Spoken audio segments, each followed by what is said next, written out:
Hey backpackers, this is Juan from Juan Backpacks. I'm here today to talk to you about the Outdoor Vitals Loftek ultralight Puffy. This is a first look video, and like all my first look videos, we're going to talk about the features and specs that drew me to the piece of gear. We're going to talk about how I hope it's going to fit into my in this case clothing system and my backpacking kit systems. And then also I'm going to talk about maybe some concerns I have about the piece of gear moving forward as I begin to use it in the field. And like I said, this one is about the Outdoor Vitals Loftek Ultralight Puffy Jacket. And here it is in all its glory. I'm going to go through some of the features that drew it to me, but if you really want to get down and dirty in terms of the specs, definitely jump over to Outdoor Vitals website and you can dive into all the little detail of what it's made about, the materials and so forth. But I'm just going to talk about what was relevant to me. So first off, the thing that was relevant to me was I have some other Outdoor Vitals products, and I really like their products. I think they're well made. I think they're designed really nicely to function in the field the way that they're supposed to for the specific purpose. The reason I brought this into my kit was, number one, it was a synthetic down. I saw the performance of the down in some of the videos on their website.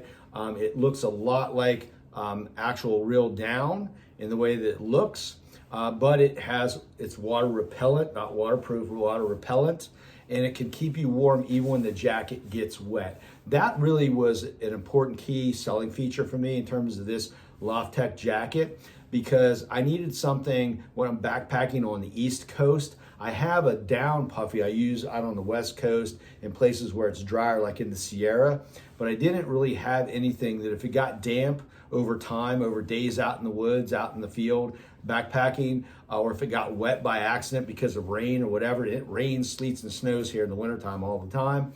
And all three in the same day a lot of times. I didn't really have anything like that, so I really needed something that I could use here in the wintertime in the East Coast, in the Smokies, or in the Appalachian Mountains, but also something that could get wet but still keep me warm. And so this is what I landed on. This jacket is a large. The medium comes in at 11.5, and this jacket actually came in at around 12 ounces, so it's not much off of that 11.5 ounces. So 12 ounces for the Puffy with a hood. So let me talk a little bit more about some other features that I really like about the jacket. Well, it's got pockets. Honestly, I don't use pockets very much, so I could take or leave the pockets on it. The zipper functions really nicely, and obviously, you want to use a zipper to regulate your heat sometimes. I would normally use this just in at camp at the end of the day of hiking when it's cold out. So far, I've used it in the field when it got down to 20 degrees at night, and so it was probably in the 30s when we rolled into camp, getting close to evening, and this definitely was enough with my another layer underneath, or 2 layers underneath it, to keep me nice and toasty. The zipper here, I like the zipper the way it's designed. There's actually a flap on the inside that keeps the drafts from coming through the zipper to hit you. And so there is a flap in there. The zipper is pretty lightweight, but it still seems sturdy.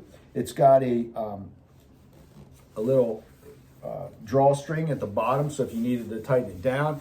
The shape of the jacket, it does narrow out like at the waist and in the hips.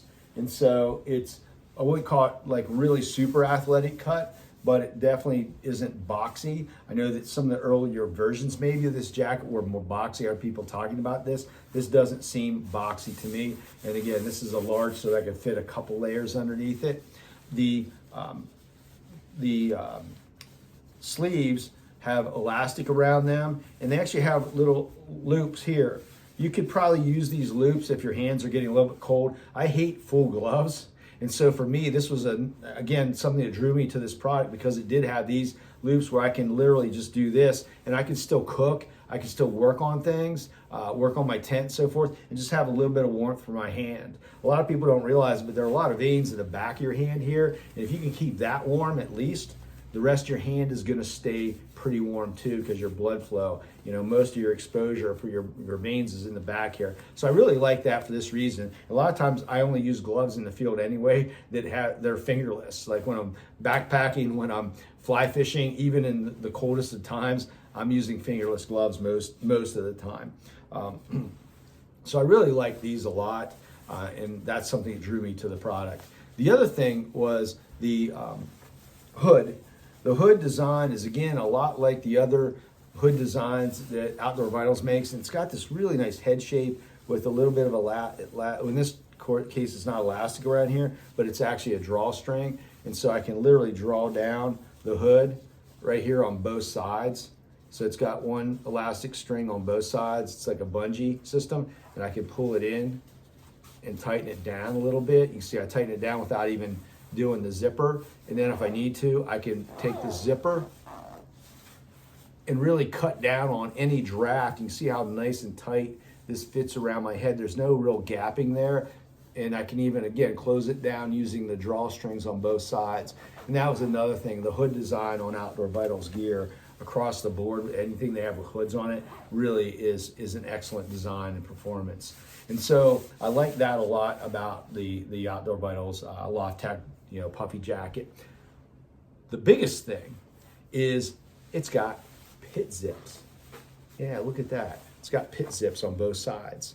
So I'm not a big person in terms of like wearing my puffy while I'm backpacking or while I'm moving.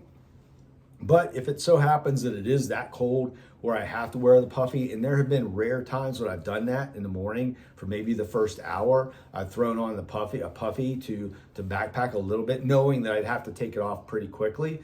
I know that the saying is start cold, start bold, but if you're so cold you're uncomfortable, I'm putting on my puffy. But this really is nice because then, it releases a lot of heat here that you're generating, and then you don't have to really worry about sweating out your puffy. Again, this is synthetic. That's one of the reasons I have it, so maybe not a big deal there, but I really felt like that was useful. And even if I'm doing things that are strenuous around camp and so forth, and I have my puffy on, and I feel like I'm sweating or whatever, getting overheated, I can always pull these zippers down and vent myself. So that's the Outdoor Vitals Loftek ultralight puffy jacket. Again, it's a great jacket. I've used it a couple times for about 50 miles of backpacking so far for 2 nights in temperatures that were in the low 30s and then the 20s at night. And so I really feel like this is a great jacket so far. But once I get 300 miles on it, I'm definitely going to do a review on this jacket. Definitely going to do a review. So until next time, backpackers, get out there and do some backpacking, do some hiking. Stop watching YouTube videos and get out there. Unless they're my videos, then watch them all from start to finish. Later, backpackers.